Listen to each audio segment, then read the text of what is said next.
आणि शेवटी गरम मसाला।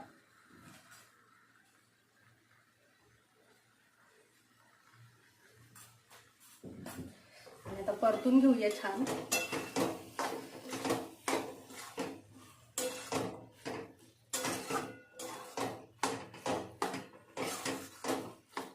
आणि मी माझ्या पद्धतीने आमच्या लातूर स्टाईलने बनवलेली भाजी तुम्हाला कशी वाटली ते नक्की कमेंट करून सांगा।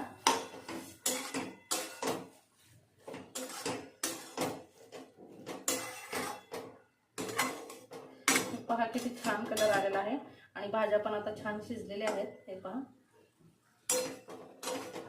मस्त शिजलेत भाजी।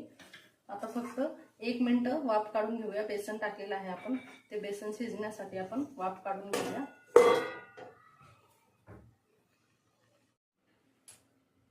झाकण काढून पाहूया भाजी कशी झाली।